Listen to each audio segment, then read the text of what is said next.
আসসালামু আলাইকুম, শুভেচ্ছা সবাইকে এম আমান এক্সক্লুসিভ ইউটিউব চ্যানেলে। দাঁতের ব্যথা কিংবা মাড়ি ফুলে গেলে অল্পতেই কষ্ট হয়, ঘরে বসে কয়েকটি সহজ উপায়ে আপনি এই সমস্যা থেকে সাময়িক মুক্তি পেতে পারেন। প্রথমে এক গ্লাস হালকা গরম পানিতে আধা চামচ লবণ মিশিয়ে কুলি করুন। এটি ব্যাকটেরিয়া দূর করে ব্যথা ও ফোলা কমাতে সাহায্য করে।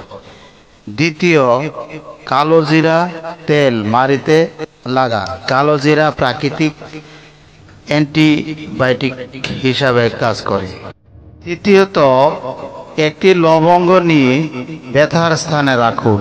চাইলে লবঙ্গ তেল ব্যবহার করতে পারেন, এটি ব্যথা কমাতে দ্রুত কাজ করে।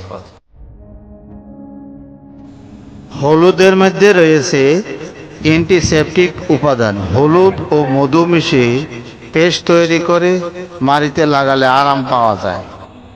পুদিনা পাতা চিবানো বা পুদিনা পাতার পানি দিয়ে কুলি করলে মুখের দুর্গন্ধ দূর হয় এবং ব্যথায় আরাম মিলে। ইসলামী উপায়ে মিসওয়াক ব্যবহার করলে দাঁত ও মাড়ি উভয়েরই উপকার হয়, এটি নবীজির সুন্নত। বরফ সেক করলে মাড়ির ফোলা ভাব ও ব্যথা সাময়িকভাবে কমে যায়। দিনে কয়েকবার এটি করতে পারেন।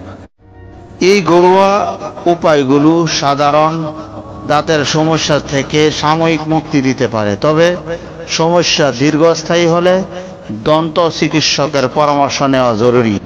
আযহিবিল বাসা রাব্বান নাসি আশফি আনতা শাফি। মানুষের রব, তুমি ব্যথা দূর করে দাও।